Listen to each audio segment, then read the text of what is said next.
గురువుగారు, ఏదైనా ఆలయంలో తీర్థం ఇచ్చిన తర్వాత తులసి దళం గాని లేదంటే పుష్పం గాని చేతిలో పెడతారు కదా, ఎందుకు అలా పెడతారు? వాటిని ఏం చేయాలి? అనేక ఆలయాలలో తీర్థం అందించే సమయంలో మనం నిలుచునే ఉంటున్నాం. నిజానికి కూర్చొని తీర్థ ప్రసాదాధికాలు స్వీకరించాలి. అవకాశం ఉండదు, భక్తుల సంఖ్య బారులలో ఉంటుంది కనుక నిలుచునే తీర్థం తీసుకుంటాం. కనీసంగానైనా మోకాళ్ళపైన కాస్త అలా కూర్చున్నట్లుగా అభినయం చేసి రెండు చేతుల మధ్యన కండువ, కొంగు, దస్తి ఉంచి తీర్థం ప్రాశనం చెయ్యాలి. ఇద్వా ఉపేషజీహి ఇలాంటి మంత్రాలు చాలా ఉంటాయి. ఆ తదుపరి కొన్ని ఆలయాలలో ప్రసాదం ఇచ్చే సమయంలో ప్రసాదం కాకుండా పుష్పాన్ని అందిస్తారు, తులసీ దళాన్ని అందిస్తారు.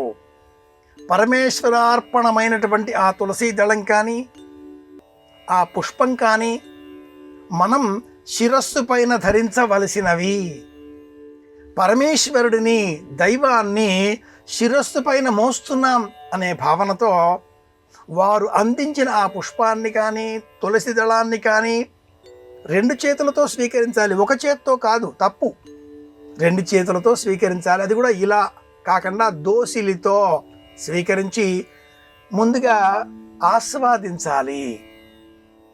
ఆ తులసి దళం లేక పుష్పం సువాసనని బాగా పీల్చిన తరువాత ఆ పుష్పాన్ని కుడి చేతితో పట్టుకొని కుడి చెవి వెనక ధరించాలి.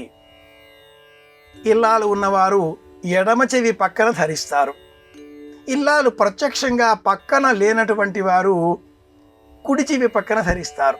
దీనికి కూడా ఇంత వృత్తాంతం ఉన్నది అనుకుంటే, పూర్వకాలం మగవారంతా కూడా శిఖను ధరించేటటువంటి వారు, ముడి వేసుకునేటటువంటి వారు. ఆ ముడిలో ఈ పుష్పాన్ని అలంకరింపజేయాలి.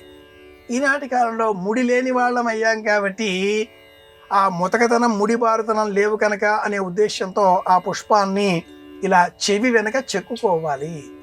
మహిళలైతే శిరస్సులో అలంకరించాలి. కార్యాలయాలకు వెళ్ళాలి, తొందరపాటులో ఉన్నాం, ఇలా చెవిలో పుష్పంతో వెళితే చెవిలో పువ్వు అని ఎవరైనా చెప్పావులే చెవిలో పువ్వు అని వెక్కిరిస్తారేమో అనే భయంతో ఉండేటటువంటి వారు వాసన చూచి ఆ పుష్పాన్ని ఏదైనా మొక్కల పాదుల మధ్యన భద్రంగా విడిచిపెట్టాలి, విసిరివేయకూడదు. పరమాత్ముడికి, దైవానికి అలంకరించిన ఆ పుష్పం మనకు అందించారు అంటే అది పరమాత్మ ప్రసాదం, శిరస్సు పైన పెట్టుకోవలసినటువంటి అంశం అవుతుంది.